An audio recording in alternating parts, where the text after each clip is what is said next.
africaine, qui est l'ancêtre de l'Union africaine d'aujourd'hui, qui a été créée pour sa part en 2002. Et c'est à partir de cette création, on célèbre cette journée afin de continuer à tisser les liens entre les nations africaines et les peuples africains. Si l'Asie constitue un grand réservoir démographique dans le monde, l'Afrique, pour sa part, c'est une réserve en matière première, c'est une réserve linguistique, c'est une réserve en matière de culture et de civilisation de par le monde. Ce grand continent qui, justement, a contribué à son essor, ce grand continent qui, justement, a contribué au développement du monde dans lequel nous vivons, nous sommes très très heureux et fiers comme un pan, mesdames, messieurs, d'être présents ici pour cette célébration. Je vous demande de vous applaudir.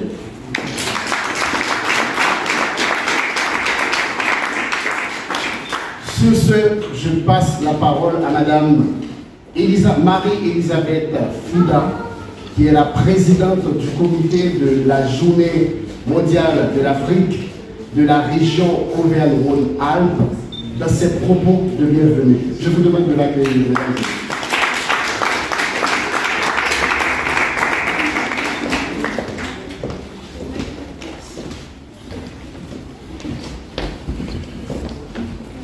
Bonsoir à tous.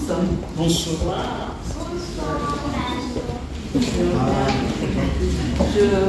Je tenais à nous excuser pour le petit retard. Donc, bon, c'est la journée africaine, hein, la journée mondiale de l'Afrique. Donc, il y a plus un petit quart de la pays d'accueil. Voilà, nous y sommes.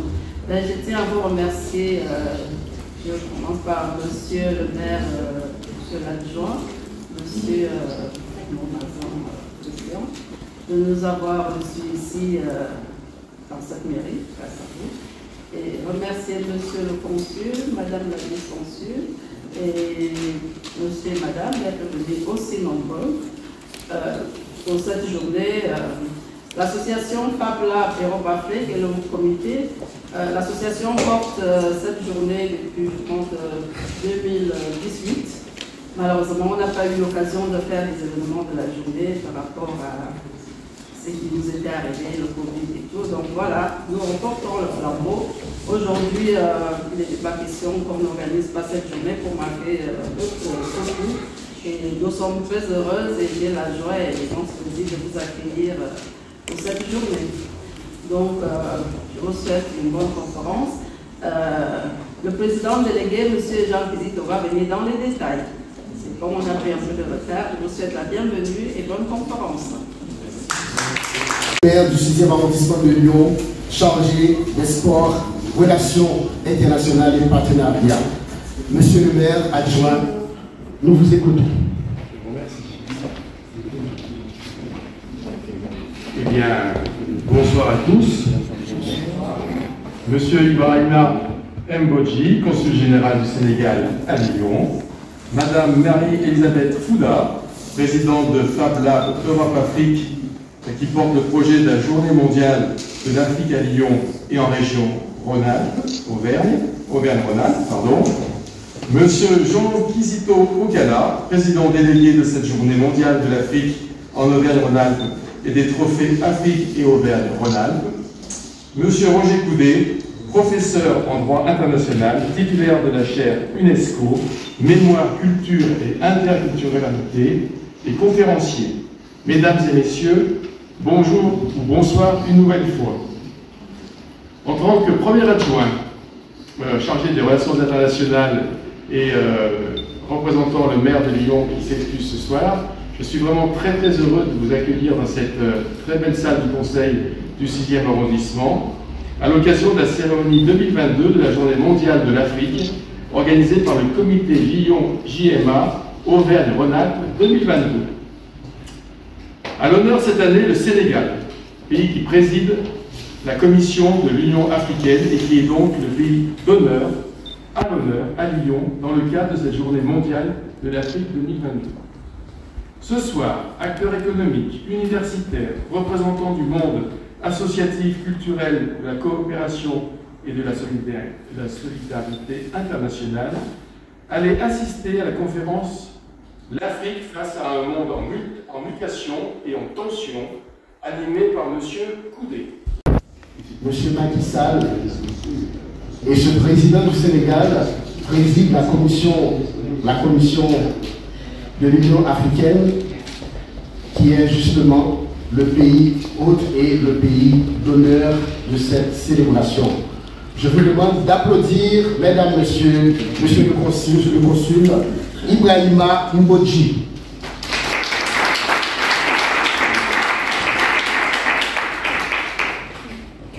Merci beaucoup. Bonsoir à tous.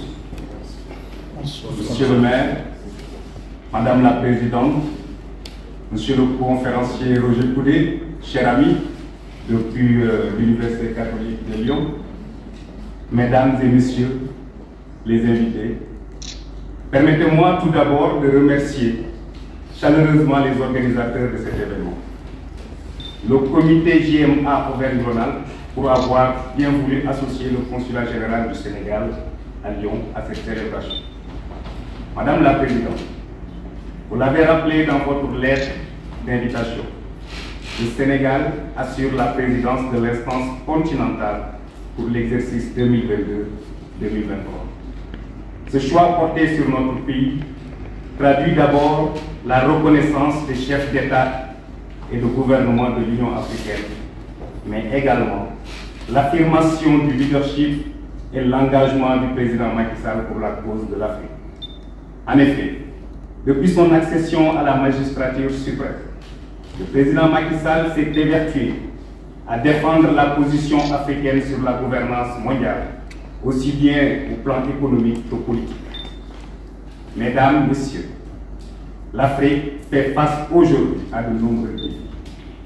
D'ordre sécuritaire, notamment au Sahel, où la situation ne cesse de se dégrader, avec l'expansion des groupes armés terroristes partout dans la région, mais aussi des défis d'ordre sanitaire et de développement économique. Depuis sa création en 1963, l'Organisation de l'Unité africaine, devenue Union africaine en 2002, ne cesse d'œuvrer pour l'intégration politique et socio-économique du continent. Ces multiples actions en faveur de la paix, de la sécurité, de la démocratie en Afrique s'inscrivent dès lors dans la vision d'une Afrique intégrée, prospère et pacifique. Des points essentiels. La Journée mondiale d'Afrique, je pense que le consul général l'a bien dit, ce qu'était la Journée mondiale d'Afrique. Je vais peut-être m'attarder la déclinaison que nous avons de la Journée mondiale d'Afrique ici chez nous à la région Auvergne-Rhône-Alpes. C'est simple. Vous savez, la Journée mondiale d'Afrique, elle est née de l'UNESCO. Et depuis le 23 mai, nous sommes à la semaine africaine, jusqu'à samedi prochain.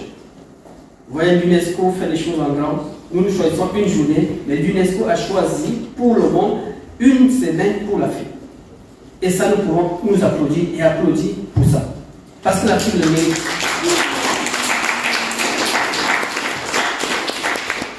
En région Auvergne-Rhône-Alpes, nous avons eu cette déclinaison de la Journée mondiale d'Afrique depuis 2011, où on a été bien accueillis par la région et par la ville de Lyon et la métropole de Lyon.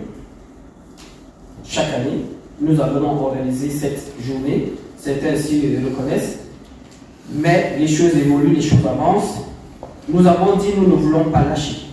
Nous voulons refaire cette journée mondiale pour nous retrouver, nous sentir en tant qu'Africains, en tant qu'humains, en tant qu'universalistes. C'est ça qui est important pour nous. La journée mondiale d'Afrique, c'est dans la déclinaison pour dire aujourd'hui où sont les Africains dans notre région. C'est ça la déclinaison mondiale d'Afrique. Pour montrer qu'il y a des Africains dans notre région et que ces Africains comptent. Ils existent, mais aussi ces Africains existent avec les habitants et les résidents de notre région. Et ils vivent ensemble. Pour dire que ce n'est pas une journée seulement pour l'Afrique, c'est une journée pour l'Afrique, en région Auvergne-Rhône-Alpes. Pour les Africains, vous voyez ici, on a cette belle vision que nous voulons de l'Afrique de demain. Personne ne demeurera. Et nous avons choisi, pendant la Journée mondiale d'Afrique, pendant ce qu'on appelle la période de la Journée mondiale d'Afrique, d'honorer les Africains, ce qui est avec l'Afrique, ce qui est l'Afrique. Et c'est ça les journées mondiales de l'Afrique. L'honneur qui m'est fait en me demandant d'assurer la conférence portant sur le thème de l'Afrique dans un monde en mutation et en tension. C'est en tant qu'universitaire que je suis sollicité, donc je vais faire le travail classique des universitaires, c'est-à-dire le travail d'analyse, de réflexion, de décryptage, du positionnement de l'Afrique dans ce monde en mouvement, et possiblement quelques pistes, des hypothèses de réflexion pour une contribution de l'Afrique dans la marche du monde. Les Ukrainiens souhaitaient s'adresser à l'Union africaine, aux dirigeants africains. C'était le 11 avril dernier.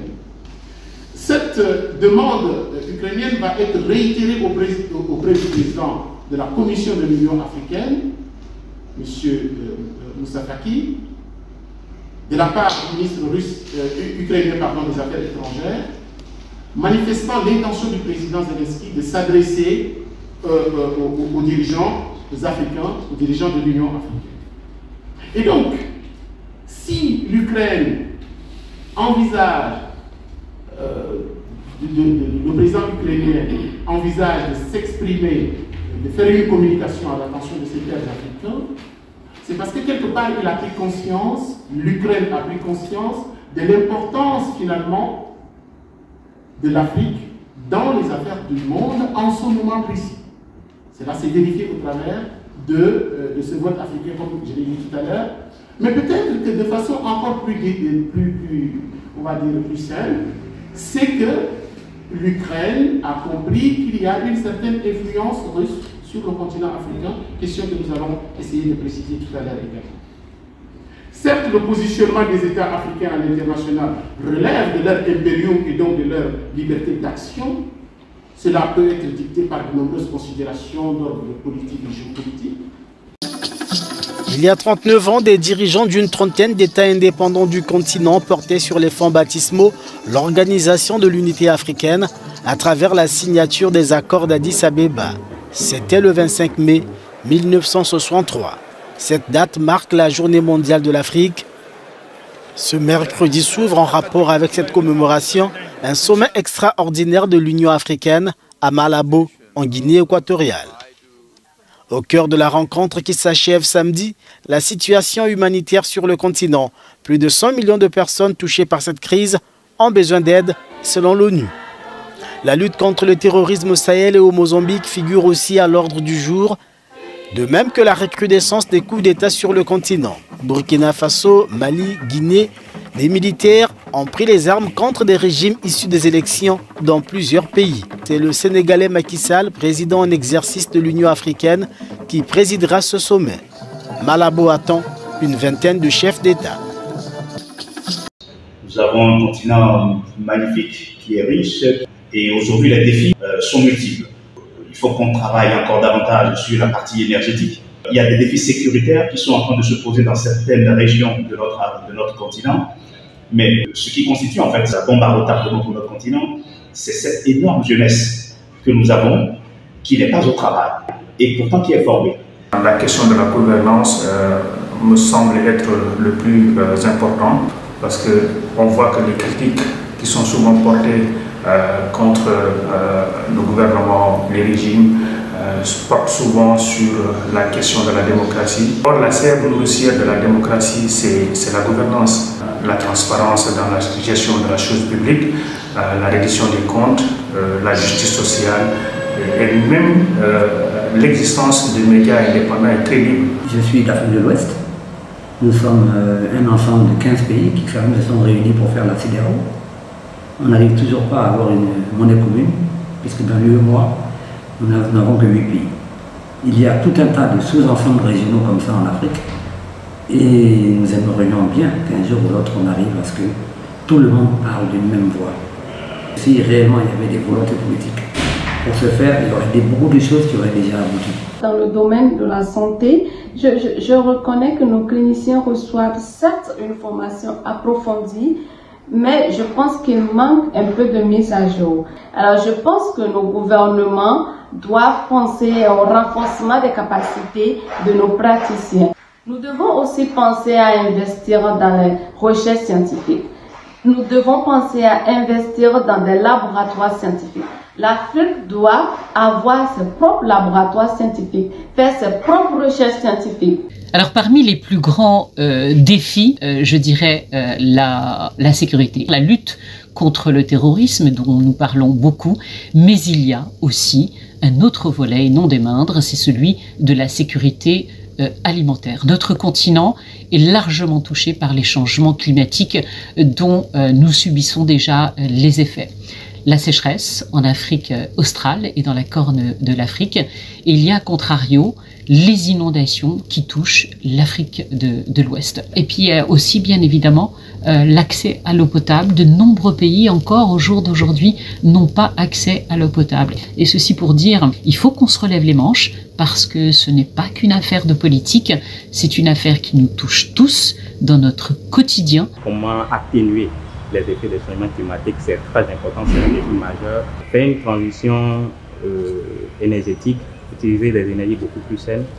Non seulement nous avons besoin de finances, mais aussi de technologies, de compétences pour pouvoir faire une meilleure transition énergétique.